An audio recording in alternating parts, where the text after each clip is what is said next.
Good morning student. Welcome back to Maharaja Agrasen Ayurveda college. आज का अपना सब्जेक्ट रहने वाला है स्वास्थ्य और हमारा आज का कॉमन टॉपिक रहने वाला है बीएससी नर्सिंग और डिप्लोमा का जल वाटर।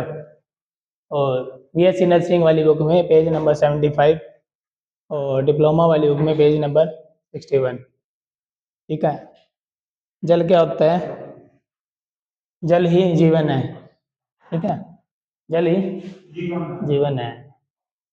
जब हम मॉडर्न साइंस में बात करेंगे, लाइफ जब शुरू हुई ना दुनिया में, तो वो सबसे पहली लाइफ कहाँ पैदा हुई थी? वाटर में। हाँ, जैसे एक सिंपल सा सिंगल सेल पैदा हो गया किसी चीज़ से, फिर वो सेल आगे मल्टीप्लाई हुआ, वो ऐसे करके 2 सेल बने, फिर करते करते मल्टी सेलुलर बन गया, फिर कोई मतलब मछली जैसे या कुछ इस तरह से मतलब इवोल्यूशन होती रही है, करते करते आज हम इंसान का रूप लेके बैठे हैं। ठीक है, तो सबसे पहले जो जीवन शुरू हुआ है तो वो कहाँ पे हुआ है? जीवन में, अपने जल में। ठीक है, तभी कहते हैं जल ही जीवन है।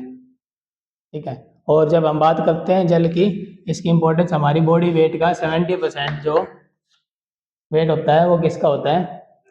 जल का। जब अगर कोई बंदे को 5-7 दिन, हफ्ता 10 दिन अगर पानी नहीं पिलाएंगे तो ऑटोमेटिकली वेट उसका डाउन होता रहेगा और जो मेटाबॉलिज्म फंक्शन है वो कमज़ोर पड़ते जाएंगे। क्योंकि सेल में हमने जब बात की थी तो सेल के अंदर जो प्लाज्मा था वो क्या, उसमें वाटर ही था। ठीक है, इंट्रा सेलुलर और एक्स्ट्रा सेलुलर। ठीक है, जो सेल के अंदर भी जल है, बाहर भी जल है, ब्लड में भी जल है ना। तो इस तरह से ये जल की इम्पोर्टेंस है। शिराओं में, धमनियों में लसिका में, जोड़ों में फ्लूइड होता है ना, जैसे कहते हैं। हाँ, इधर ये जॉइंट में, नी जॉइंट में सिनोवियल फ्लूइड होता है ना। तो जल का ये इम्पोर्टेंस है। फिर जब हम बात करेंगे जल के गुण की, जल के गुण क्या क्या होते हैं? जल कैसा होता है? शुद्ध जल जब हम पीते हैं तो कैसा है वो? रसहीन है ना, रंगहीन है। क्योंकि जैसे जल का ना तो कोई रंग होता है ना, कलरलेस कलरलेस फ्लूइड है, और ना उसका कोई टेस्ट होता, गंध रहित होता है। गंध रहित मतलब उसमें कोई स्मेल नहीं होती। ठीक है, रंग भी नहीं होता, और प्यास को शांत करने वाला, शुद्ध होना चाहिए, शीतल होना चाहिए। ठीक है, स्वच्छ होना चाहिए, लघु हल्का होना चाहिए। ठीक है, और पारदर्शी पदार्थ है। ये इसके जल के गुण हैं। मतलब जल क्या है? ट्रांसपेरेंट होता है ना, उसके आप वाटर के आर पार देख सकते हैं। ठीक है, तो ये तो हो गया जल के गुण। फिर ये कह रहे हैं कि जल क्या होता है? तीनों फॉर्म में पाया जाता है। कौन कौन सी में? सॉलिड, लिक्विड और गैस। ठोस, तरल और गैस, भाप। ठीक है, तो ये हो गया। जब हम इसके बॉइलिंग पॉइंट की बात करेंगे, बॉइलिंग पॉइंट यानी कि इसको उबालते हैं ना अपन, तो ये 100 डिग्री पे उबल जाता है जैसे, है ना। और इसके फिर फ्रीजिंग पॉइंट की बात करेंगे, जब 0 डिग्री होगा टेम्परेचर, 0 डिग्री सेल्सियस होगा तो ये जम जाएगा। तो इसका बॉइलिंग पॉइंट 100 डिग्री है और फ्रीजिंग पॉइंट इसका 0 डिग्री है। जब मतलब इसको बॉइलिंग वाले को क्वथनांक बोलते हैं और फ्रीजिंग को हिमांक बोलते हैं। ठीक है, फिर क्या है? जल के स्रोत। फिर जब आचार्य चरक है ना, उन्होंने क्या क्या है कि जो जल है ना वो मेनली वो एक ही टाइप का है, सिंगल टाइप का। ठीक है, और उसको आचार्य चरक ने अंदर अंदर जल बोला है ना, जो बारिश का पानी होता है ना, मेन मेन सोर्स तो बारिश का पानी है ना। अगर मान लो हम ग्राउंड वाटर की बात करें कि जैसे हमने बोर किया, ट्यूबवेल वगैरह लगाए हैं या नहरें हैं, ठीक है, ये अगर सिर्फ इसके भरोसे होते तो ये तो अब तक खत्म हो जाती ना, सूख भी जाती है। अगर बारिश ना आएगी तो फिर हाँ, हाँ सूखा पड़ जाए, खत्म ही हो जाएंगे, फिर ये नहरें नूरें सारी सूख जाएंगी। तो आचार्य चरक कहते हैं कि जल एक प्रकार का होता है जिसे इंद्र जल बोलते हैं। इंद्र जल, इंद्र देवता जो बरसाते हैं, है ना, तो इंद्र जल। ये कह रहे हैं ये जल क्या है, आकाश से गिरता है, ठीक है, फिर काल की अपेक्षा रखता है, फिर इस पे इफेक्ट किसका पड़ता है, ऋतुओं का, है ना, भाई कौन सी ऋतु है उसका इफेक्ट उसमें जल में आएगा। फिर क्या है, चंद्रमा, सूर्य एवं वायु तथा भूमि, इन सब का इस पे इफेक्ट पड़ता है, ठीक है, इसके गुण भी आते हैं, भी दिन में बारिश हुई है रात में हुई है, चंद्रमा, सूर्य, फिर कैसी जमीन है, हवा कैसी है वहाँ की, अलग अलग एरिया में अलग अलग पानी होता है ना। वो क्यों होता है, क्योंकि वहाँ की भूमि अलग है, वहाँ की वायु अलग है, अलग अलग जलवायु के हिसाब से, वैसे पानी तो एक ही होता है, लेकिन वो अलग अलग एरिया में अलग अलग जलवायु के कारण उसके गुण चेंज हो जाते हैं, है ना। जैसे राजस्थान का पानी अलग है, पंजाब में जाएंगे तो थोड़ा अलग हो जाएगा टेस्ट का भी, और वैसे सॉफ्ट वाटर हार्ड वाटर इसका भी फर्क पड़ जाएगा, है ना। एक जगह आप रहते हो, वहाँ पे आप जब नहाते हो तो शैम्पू वगैरह या साबुन वगैरह लगाते हो तो फुल झाग हो जाते हैं। वही आप कहीं मान लो एग्जाम देने गए या कहीं किसी भी काम से कहीं दूसरे सिटी में चले गए, वहाँ वही साबुन आप लगाओगे तो ऐसे लगेगा यार ये पता नहीं क्या हो गया बालों में, ऐसे आपस में चिपक जाएंगे बाल, ठीक है। तो वो होता है सॉफ्ट वाटर और हार्ड वाटर के कारण। और ये जो इंद्रिय जल है, ऊपर से जो नीचे आ रहा है पानी, ये अलग अलग जलवायु के हिसाब से इसके गुण बदल जाते हैं। तो आचार्य चरक कह रहे हैं कि जल क्या होता है, एक प्रकार का होता है, फिर ये अपेक्षा किसकी रखता है, ऋतुओं की, चंद्रमा की, सूर्य की, और भूमि की शीतलता की, उष्णता की, स्निग्धता की, रुक्षता की। मैंग स्निग्धता और रुक्षता क्या होती है, स्निग्धता और रुक्षता क्या होती है। हाँ,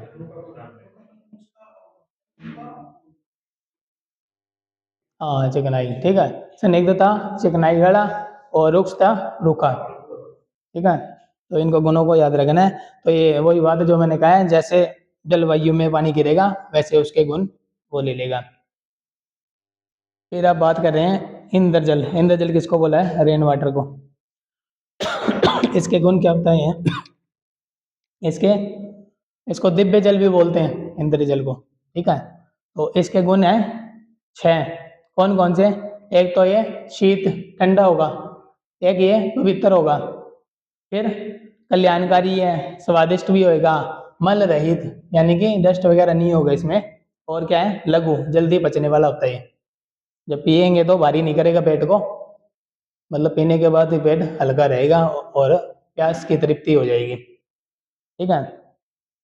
और इसको क्या कहते हैं, इसको जो इंद्र जल है इसको दिव्य जल भी कह देते हैं, अंतरिक्ष जल भी कह देते हैं, नॉर्मली हम बारिश का पानी बोलते हैं तो वर्षा जल भी इसको बोलते हैं, ठीक है। तो फिर इन्होंने जो आचार्य सुश्रुत हैं उन्होंने थोड़े से गुण और अलग बता दिए किसके, इंद्र जल के, कौन कौन से। ये कहते हैं भाई अनिर्देश्य रस वाला है, अनिर्देश्य रस यानी कि इसके टेस्ट का पता नहीं लगता, ठीक है, टेस्टलेस होता है। और क्या बताया इसने, अमृत के समान गुणकारी होते हैं। दोष अप्रकोपक, दोष अप्रकोपक का मतलब क्या है, जो मतलब दोष को प्रकोपित ना करे, है ना, साम्य रखे दोषों को। और उसके बाद गया तृप्ति सॉरी, तृप्तिकारक, तृप्तिकारक यानी कि प्यास को बुझाने वाला, ठीक है। और जीवनीय, धातुओं को बढ़ाने वाला, ठीक है, अपने जीवन को स्वस्थ रखने वाला। फिर शरीर को धारण करने वाला, आश्वासन, जो सूखा हुआ शरीर होता है उसका तर्पण करेगा, ठीक है, थकान को दूर करने वाला। तो इस तरह से। और फिर जो कलम बताई दिया, वो कलम क्या होता है, कलम वर्ड बताया था आपको जब आप वो कर रहे थे, अपने फिजियो रचना क्रिया शरीर कर रहे थे जब। कलम क्या, थकान है बिना किसी मेहनत करे भी पड़ा पड़ा सा रहता है, एनर्जी की कमी हो जाती है जो, है ना। हाँ बस वो कलम है। और ये किसको ठीक करता है, प्यास को बुझाता है। मद, मद यानी कि जैसे बेहोशी टाइप सी होती है, मूर्छा, है ना, मद और मूर्छा एक जैसे से हैं। फिर तंद्रा होगी, ये भी थकान होती है। फिर दाग को शांत करने वाले। अब आचार्य सुश्रुत क्या कह रहे हैं, आचार्य चरक ने तो कहा कि जल एक प्रकार का होता है, आचार्य सुश्रुत कह रहे हैं जल दो प्रकार का है। ठीक है, कौन कौन सा। आचार्य सुश्रुत ने जल दो प्रकार का होता है? अंतरिक्ष जल बोल रहा है एक दो, ठीक है, और एक भौम जल बोल रहा है, ठीक है। हाँ हाँ, आकाश से आने वाला जल, अंतरिक्ष जल तो जो अंतरिक्ष से आ गया है ना, ठीक है। फिर उसके भी आगे चार प्रकार होंगे। जैसे पहले तो आचार्य सुश्रुत ने क्या बोल दिया, दो प्रकार के हैं। जैसे बारिश होगी, ठीक है, वो अंतरिक्ष जल हो गया। फिर उसके बाद अपन ने कुएं खोद लिए, है ना, वही पानी धरती में जाके धरती पी लेती है। तो फिर आप कुएं खोदते हैं, वो ग्राउंड लेवल, जब भी बारिश आती है थोड़ा सा ऊपर हो जाता है ग्राउंड लेवल, वैसे नीचे जाता रहता है, ठीक है। तो जैसे पहले तो आचार्य सुश्रुत ने जल को बोलना है दो टाइप का, एक तो अंतरिक्ष, अंतरिक्ष और एक भौम जल, भौम यानी कि भूमि वाला, ठीक है। फिर क्या बोल रहा है, अंतरिक्ष वाला भी फिर चार प्रकार का है, धार, पार और हेमवती, और एक तीसरा है तुषार, है ना। धार, कार, तुषार और हेमवती, ठीक है। फिर धार किसको का है, जो जल रूप में बरसता है, ठीक है। बारिश होगी, बरस गया, फिर धार को भी दो भागों में विभाजित किया है, कौन सा, गांग जल और समुद्र जल। इसके भी दो टाइप हो गए, गांग यानी गंगा वाला जल बोलते जो, ये समुद्र, हाँ, समुद्र वाला पीने के लायक नहीं होता ना, है। हाँ, और वैसे भी साल्टी होता है समुद्र का पानी, नमक वाला होता है, वो अपने पीने के या यूज करने के लायक नहीं होता, ठीक है। तो अब गांग जल किसको बोला इन्होंने, कहते जो अश्विन मास में बरसता है, अश्विन मास में जो बरसता है वो क्या है, गांग जल है। अश्विन बताया था ना आपको, वो जो महीने बताए थे आयुर्वेद के हिसाब से, माघ फागुन चैत्र वैशाख ज्येष्ठ आषाढ़ श्रावण भाद्रपद अश्विन कार्तिक मार्गशीर्ष पौष, ठीक है। ये 12 महीने जो अश्विन मास में जो होता है बरसता है वो क्या है, गांग जल है, ठीक है। तो ये कह रहे हैं पीने में श्रेष्ठ होता है, ठीक है। और जैसे कई गाँव में करते हैं ना, जैसे वो बना लेते हैं ग्राउंड में, वो मतलब क्या बोलते हैं इधर राजस्थान में भी इकट्ठा करते हैं जो हाँ हाँ हाँ, छत का पानी इकट्ठा स्टोर करते हैं ना, बारिश का पानी, है ना। तो वो कह रहे हैं,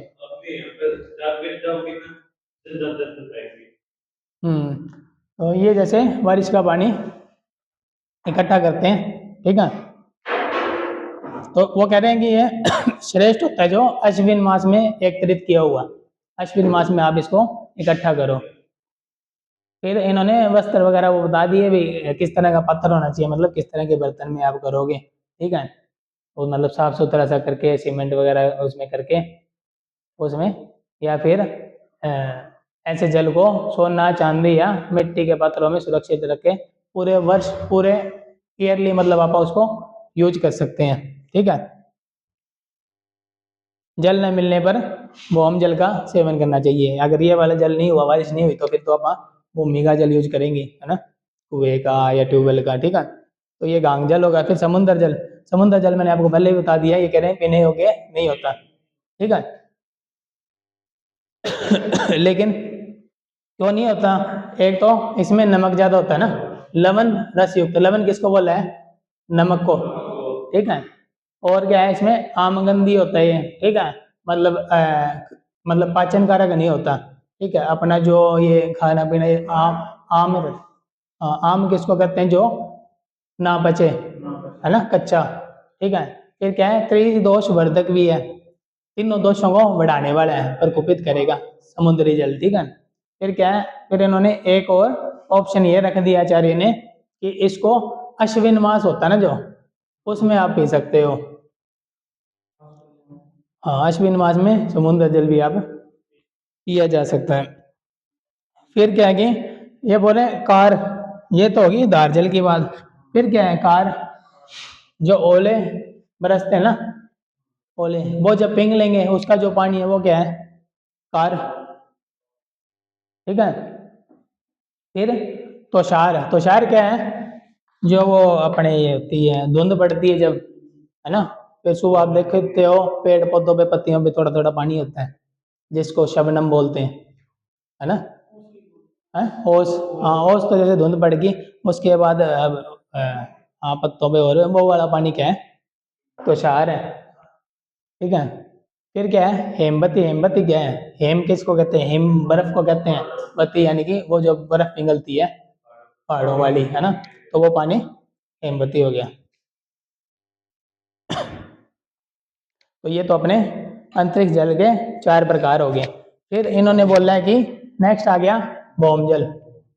भौमजल क्या है, 7 प्रकार का है मेनली, कुछ आचार्यों ने इसको 8 भी माना है।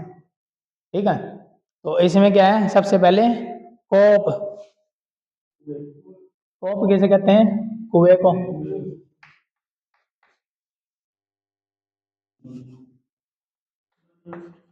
कोप, सारस, तड़ाग, चोंडे, ये इस तरह के नाम है, पासवन।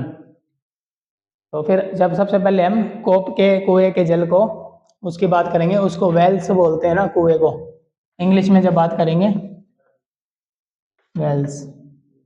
ठीक है। इसकी जब हम बात करेंगे तो ये क्या है कि ये जल होता है, कुएं का जल क्षारयुक्त होता है, जैसे थोड़ा एसिडिक सा होता है ना, उस तरह से क्षार। क्षार किसको बोलते हैं, क्षार जैसे एसिड होता है ना जिस तरह से, थोड़ा थोड़ा उस तरह का, चूना होता है जैसे, है ना, चुनने में क्या होता है, वो ऐसे टाइप के होता है। कई बंदे उसको चुनने को कूट के वो कोई फोड़े फुंसी पे भी लगा देते हैं, उससे वो स्किन फट जाती है वो, क्योंकि उसका एसिडिक नेचर होता है। ठीक है, लेकिन लगाना नहीं चाहिए वो। फिर क्या है, ये कुएं का पानी पित्तवर्धक और कफनाशक होता है। पित्त को तो बढ़ाता है और कफ को कम करता है। ठीक है, कफ का नाश करता है, पित्त को बढ़ाता है।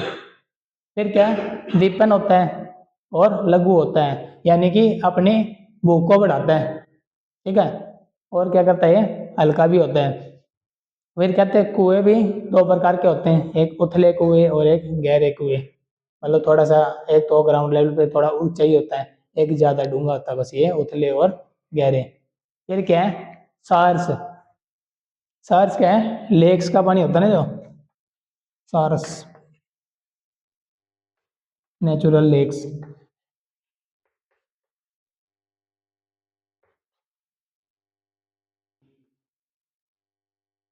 तो इसका क्या है, तृष्णा को शांत करने वाला है, मतलब प्यास को बुझाने वाला है। और क्या है, बल कारक है, यानी कि बल बढ़ाने वाला है। कषाय और मधुर रस तथा लघु होता है, हल्का होता है, मधुर होता है, और इसका कषाय रस होता है।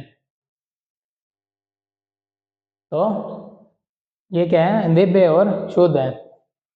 फिर नेक्स्ट क्या आ गया, प्रास्फरन, फॉल्स वाला, झरने का पानी इसको कहते हैं, प्रास्फरन का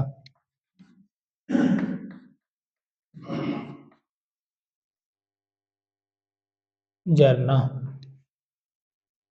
फॉल्स, फॉल्स बोलते हैं इंग्लिश में। ठीक है। तो ये क्या है, किससे बनता है झरना, जब पर्वतों पे जो बर्फ होती है ना, वो पिघल पिघल के नीचे आती है, फिर वो पानी ठंडा ठंडा पानी होता है इसका, बिल्कुल। ठीक है। धारा के रूप में जो गिरता है वो परासरवण। ठीक है। और ये होता क्या है, कफनाशक होता है एक तो। दीपन होता है, दीपन क्या होता है अभी बताया था। हाँ, दीपन भूख को बढ़ाने वाला। ठीक है। दीपन और पाचन बोलते हैं ना, दीपन तो हो गया भूख को बढ़ाने वाला, पाचन हो गया बचाने वाला।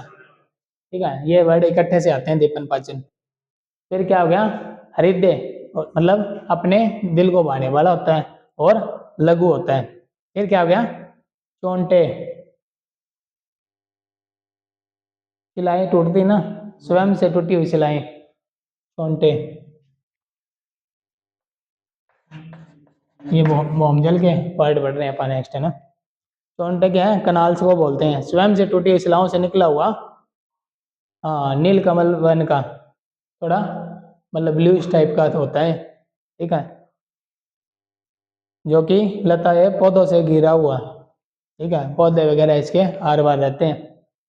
और इसके गुण क्या है, अग्नि को बढ़ाने वाला होता है, अपनी जो जठराग्नि होती है उसको बढ़ाने वाला होता है, रुक्ष होता है, मधुर होता है, और कफ का नाश करने वाला होता है। फिर पांचवा क्या है, नदे, नदे यानी कि नदी वाला, रिवर वाला पानी। क्योंकि अपन जब बारिश होगी उसके बाद जो पानी स्टोर होता है वो कई प्रकार में अलग अलग डिवाइड हो जाता है ना, कोई नदी में, कोई झरने में, कोई कैसे इस तरह से, ठीक है। फिर रिवर वाला क्या है, ये वात कारक होता है, यानी कि वात को बढ़ाएगा ये। और रुक्ष होता है, अग्नि दीपक है, वही आगे ना, दीपक दीपन, यानी कि अग्नि को बढ़ाने वाला, ठीक है। अग्नि बढ़ेगी तो भूख अपने आप बढ़ जाएगी। हल्का भी होता है, ठीक है, मधुर होता है, और गुरु यानी कि भारी होता है। फिर आ गया नेक्स्ट, तड़ाग। तड़ाग क्या है, पौंड, आर्टिफिशियल लेक है। वो पहले जब हमने बात की थी सारस, वो तो नेचुरल है, अपने आप बन गई नदी ना, मतलब उस तरह की लेक बन गई। और एक होती है आर्टिफिशियल, उसको क्या बोलते हैं, तड़ाग। कृत्रिम, कृत्रिम तालाब आर्टिफिशियल को बोलते हैं ना, कृत्रिम। तो ये क्या है कि मनुष्य द्वारा जल को रोककर बनाया हुआ तालाब होता है। तो इसके गुण क्या होते हैं, वातकारक होता है एक तो, मधुर मीठा होता है, कषाय इसका टेस्ट होता है, ठीक है, और कटु बाकी होता है। फिर नेक्स्ट क्या है, सेवेंथ, इसका सातवां जो पार्ट है वो क्या है, ओदविज, स्प्रिंग्स, जो जल स्वयं जमीन को भेद कर बाहर निकलते हैं, जमीन को फाड़ के जो जल खुद निकले। हाँ, ओदविद वैसे बोलते हैं जमीन में रहने वाली चीजों को। जब ओदविद हम उनकी बात करेंगे, जीव जंतुओं की, तो वो जैसे ही केचुए होते हैं, ये और होते हैं जो जमीन को फाड़ के निकलते हैं, उसको ओदविद ही बोलते हैं, ठीक है। तो फिर ये आ गया, ओदविद जल क्या है, जो स्वयं जमीन को भेद कर, वह ओदविद जल है। और होता क्या है, मधुर होता है, पित्त शामक होता है, यानी कि पित्त को कम करने वाला होता है, ठीक है। अविदाही, अविदाही क्या है, विदाई क्या है, जो मतलब एक उष्मा सी, गर्मी सी पैदा करता है, जलन वाला। और अविदाई यानी कि ये जलन नहीं करता, ठीक है, एसिडिक नहीं होता। फिर अगला आठवां क्या है, वापी, स्टेप वेल्स। कौन सा स्टेप वेल्स, मतलब स्टेप का मतलब क्या होता है, स्टेप मतलब पौड़ियाँ, है ना, और पौड़ियों वाला कुआं, जिसमें पौड़ियाँ बनाई होती है कुएं में, ठीक है। तो ये क्या है, क्षारयुक्त होता है, इसमें भी एसिडिक टाइप होता है, और कफनाशक होता है, कफ को कम करने वाला होता है, दीपन होता है। और क्या है, अन्य स्रोत क्या बताइए जल के, बेकिर, कौन से हैं, बेकिर जल, बालू मिट्टी से निकला जल बेकिर कहलाता है, ये इसके गुण है। और क्या, बल्लभ जल है, केदार जल है, ठीक है। तो ये तो हमने बात की आचार्यों की और आयुर्वेद के अकॉर्डिंग जलों की। फिर ये नेक्स्ट बता रहे हैं, सोर्स ऑफ वाटर सप्लाई क्या है, आधुनिक वर्गीकरण क्या है, यानी कि मॉडर्न साइंस में क्या बता रहे हैं। एक तो वर्षा जल बताया, एक स्तई, स्तई यानी कि जो भूमि की सतह पे है, ठीक है, ऊपर जो सतह पे है। फिर नेक्स्ट क्या है, भूमिगत, यानी कि एक तो वर्षा हो गया, फिर क्या है, भूमि के ऊपर वाला जल है, फिर भौम यानी कि अपने भूमि के नीचे वाला जल बोल, ठीक है, भूमिगत, भूमिगत यानी कि भूमि के नीचे, ठीक है। उसमें कौन कौन से हैं, कुएं तो बताए थे ना, एक गहरा कुआं, एक उथला कुआं, ठीक है, एक स्प्रिंग्स हो गया। तो ये तो बात हुई जल के टाइप्स की। तो नेक्स्ट क्या है, जल का महत्व, इम्पोर्टेंस क्या है जल की।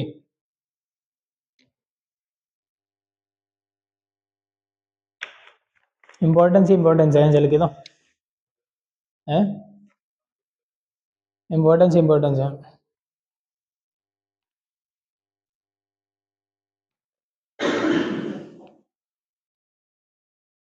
रोग जनजीवन से मुक्त करता है ना।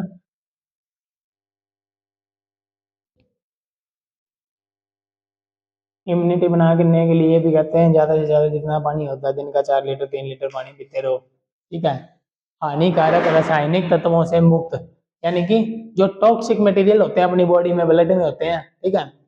यूरिन एक्सक्रीटरी सिस्टम है जो वो बाहर निकालता है ना, जितना पानी पिएंगे जो अपने ब्लड में और में जो टॉक्सिक चीजें होती हैं वो एक्सक्रीट होती रहती है। तो ये क्या हो गया, हानिकारक तत्वों को शरीर से मतलब अपना मुक्ति दिलाता है।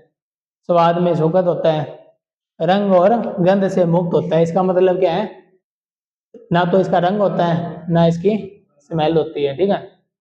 और घरेलू जीवन जीवन के लिए भी जरूरी है। जैसे कहते हैं ना, खाना बनाने से लेके सुबह तक, ठीक है, पानी ही पानी जरूरी है। मतलब जब से खाना बनाया, चावल आप उगाओगे, है ना, चावल होता है वो क्या है, पानी बहुत पीता है ना। जहाँ पे बहुत ज्यादा पानी है उस जमीन में चावल होगा, ठीक है। कहते चावल को उगाने से लेकर चावल को पचाने तक पानी की जरूरत है। उगा दिया, ठीक है, उसके बाद क्या हुआ, जब बनाओगे तो भी पानी चाहिए फुल, ठीक है। फिर खा लिया, खाने के बाद प्यास भी ज़्यादा लगती है, ठीक है, पानी पियोगे, ठीक है। फिर ऐसे करके लास्ट तक, मतलब जब तक आप फ्रेश हो गए तब तक पानी पानी की जरूरत है। इंपॉर्टेंस है पानी के। अब क्या है शारीरिक उपयोग, इसके फिर अलग अलग उपयोग बता दिए, यूजेज कैसे हैं। शारीरिक के हिसाब से क्या क्या यूज होंगे भी सौरभ, शारीरिक यूज क्या क्या है जल के।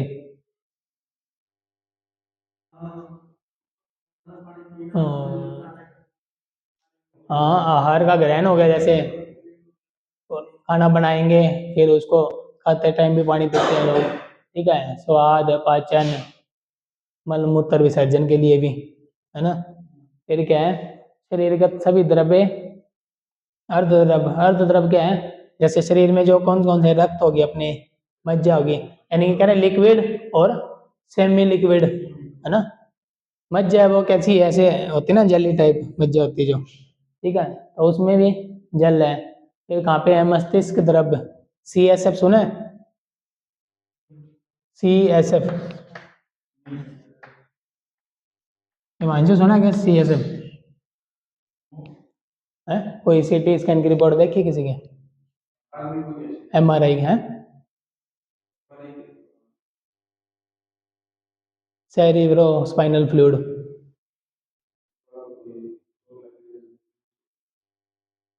जैसे अपना दिमाग हो गया एक तो, ठीक है, फिर अपनी स्पाइनल कॉर्ड होती है ना, जो ये नर्व होती है, इसमें हर बार एक फ्लूइड होता है, इसको मतलब प्रोटेक्शन के लिए, फंक्शन के लिए, उसको बोलते हैं सेरिब्रल स्पाइनल फ्लूइड। यानी कि सेरिब्रम जो होता है अपना दिमाग का हिस्सा वो, और ये जो अपनी स्पाइनल कॉर्ड है ये भी तो दिमाग से जुड़ी हुई ना। अगर इस पे थोड़ा सा दबाव आ गया तो किसी के हाथ पैर शून्य हो जाता है, या कोई फंक्शन मान लो इस पैर का, अगर इसका क्या सिस्टम रहता है स्पाइन वाला, या फिर जैसे दिमाग में अपने दो हिस्से हो गए ना, एक राइट और एक लेफ्ट है। अगर राइट साइड में जैसे मान लो कोई एक्सीडेंट से या किसी भी प्रकार से कोई खून का थक्का जम गया राइट साइड में, तो अपने लेफ्ट वाला हिस्सा काम करना बंद कर जाएगा, ठीक है। हाँ, हाँ, पैरालाइज या सुनना बंद होना, जो भी मतलब लेफ्ट साइड में दिक्कत आने लग जाएगी। खून का थक्का किधर जमा, राइट में, जिसको स्ट्रोक बोलते हैं इंग्लिश में, स्ट्रोक बोलते हैं, ठीक है। हाँ, दिमाग तो जैसे मान लो शरीर का ही तो फंक्शन कर रहा है, पूरे शरीर को ही तो कंट्रोल कर रहे हैं, हर फंक्शन दिमाग से हो रहे हैं। तो अगर मतलब सेंटर में कोई दिक्कत हुई तो ये चीज़ें अपने आप बंद हो जाएगी ना। तो इसमें क्या होता है, राइट साइड में अगर स्ट्रोक हुआ है तो लेफ्ट साइड का हिस्सा, अगर लेफ्ट साइड में हुआ तो राइट साइड का। आप देखना कभी कोई पेशेंट हो, कोई मतलब पड़ोस में घर में कोई भी इस तरह का होता है जो मतलब एक साइड उसकी जाम हो गई या कुछ भी हो गया एक्सीडेंट के कारण या किसी भी कारण से, तो उसके राइट साइड का अगर अगर लेफ्ट काम नहीं कर रहा ना उसका, तो आप उसकी MRI की रिपोर्ट उठा के देखना, उसमें लिखा होगा राइट साइड वेंट्रिकल, या फिर इस तरह से, मतलब उसमें कोई थक्का वगैरह बताया होगा उसमें, ठीक है। तो ये सिस्टम अपना हो गया। फिर क्या करें, श्वसन संस्थान में नमी बना के रखता है। हमने रेस्पिरेटरी सिस्टम जो पढ़ा था ना, उसमें बोला था क्या, जैसे सांस है, अगर सीधी सांस आएगी सीधी जाएगी तो अपनी जो मेम्ब्रेन होती है वो सूखी पड़ जाएगी, है ना। सूखी पड़ जाएगी तो छिल भी जाएगी, फिर ब्लीड भी हो जाएगा, फिर नाक से खून या अंदर भी खून जाएगा। जब पेशेंट को ऑक्सीजन लगाते हैं वो नीचे है कि थोड़ा सा वो पानी सा डाल के रखते हैं उसमें, देखिए क्या, है ना। पानी वो क्यों है, वो नमी के लिए। और वो अपने जो बॉडी के अंदर है, ऊपर वाले ने नेचुरल वो फिट किया है काम, कि अपने आप नमी होगी, नम होके जाएगी। जो गैस जाएगी ना, ऑक्सीजन अंदर जाएगी और CO2 बाहर निकलेगी, तो उसमें नमी ऑटोमेटिक आ जाएगी। और क्या कर रहा है, शरीर में पसीना बना रहा है, वो भी पानी होगा तभी बनेगा पसीना भी, ठीक है। तापमान को बना के रखेगा, अपने हार्मोन जो एंजाइम है, सिस्टम है, उसको भी बना के रखता है, ठीक है। जो पोषक तत्व होते हैं, विटामिन वगैरह, उनको टिश्यू तक लेके जाता है, ऊतकों तक, ठीक है। फिर क्या है, घरेलू उपयोग क्या है, पीना, खाना, कपड़े धोना, नहाना, ठीक है, शौचालय वगैरह, फ्लैशिंग वगैरह में, हर चीज में जल ही जल काम आता है। फिर क्या है, सार्वजनिक उपयोग बता रहे हैं। सार्वजनिक उपयोग क्या है, सड़क की सफाई करते हैं, स्विमिंग पूल होता है, पार्क हो गया, ठीक है। अग्नि, कहीं पे आग लग गई तब भी पानी चाहिए, ठीक है। फिर इंडस्ट्रीज में क्या है, इंडस्ट्री में यूज होएगा, कृषि में भी जरूरी है ही। और विद्युत यानी कि बिजली का निर्माण भी किससे होता है, जल से होता है, ठीक है। तो ये तो हो गया जल की अपने आवश्यकता होगी। फिर क्या है, वाटर सप्लाई। नेक्स्ट, जल की उपयुक्त मात्रा, जल की आवश्यकता और वाटर सप्लाई। ये कह रहे हैं जी, दो प्रकार से जल की सप्लाई होती है। कैसे कैसे, कुछ तो निश्चित भूखंड के लोगों के लिए उस स्थान पर मोटर पंप, मोटर पंप से जमीनी पानी निकालते हैं। मोटर पंप यही तो हो गया, ट्यूबवेल वाला, है ना। बोर कर लेते हैं, इसे मोटर के थ्रू चलाते हैं तो पानी बाहर आता है, फिर गली मोहल्ले में, गाँव में वो पानी ट्रांसफर हो जाता है सबके, ठीक है। दूसरा क्या है, धरती से जल निकाल कर, बस वो स्टोरेज, दूसरा स्टोरेज वाला हो गया, जल को निकाल के स्टोर कर लेते हैं, बाद में यूज करने के लिए काम देते हैं, ठीक है। फिर और क्या है, नदियों से लिए जल को शोधित भी करते हैं। शोधित करना मतलब उसको फिल्टर कर लेते हैं, है ना। फिर उसी जल को दोनों विधियों से आप आगे जो पब्लिक की जो डिमांड है उसकी आपूर्ति करते हैं। तो अब ये कह रहे हैं कि ज़्यादातर भारत में गांव वगैरह में पीने के पानी के लिए क्या है, हैंडपंप। और शहर में क्या है, नगर पालिका द्वारा की जाने वाली आपूर्ति पर निर्भर है। गांव में जैसे हैंडपंप अब तो कम हो गए, पहले तो हर शहर में भी हर घर में एक एक वो नलका बोलते हैं ना, हैंडपंप था। और अब तो डायरेक्ट मतलब जैसे एक तो ट्यूबवेल का पानी इसकी सप्लाई होने लगी, और दिन में जैसे 2 बार सप्लाई आती है ना, एक बार वो ट्यूबवेल वाली छोड़ देते हैं, एक बार नहरी पानी वाली, जहाँ पे नहर अगर है तो, नहीं तो अदरवाइज ट्यूबवेल वाला पानी ही चलता है। तो ये हो गया अपना इसकी सप्लाई, वाटर सप्लाई वगैरह। फिर हम आगे क्या करेंगे, वाटर कंजर्वेशन और सैनिटेशन, यानी कि वाटर को स्टोर कैसे करेंगे, और उसको सैनिटेशन क्या है, सैनिटाइज करना है, शुद्ध करना है ना, या जो मान लो उसमें हार्मफुल बैक्टीरिया वगैरह है उसको मारेंगे, यानी कि ताकि पीने के योग्य वाटर हो जाए। सैनिटाइजर यूज किया है क्या अभी कोविड में? कोविड में एक नाम सुनने को मिलता था काफ़ी, सैनिटाइजर, है ना, वो हाथ पाँव से, हाँ, तो वो क्या है कि हाथ के जर्म्स वगैरह को मारने के लिए।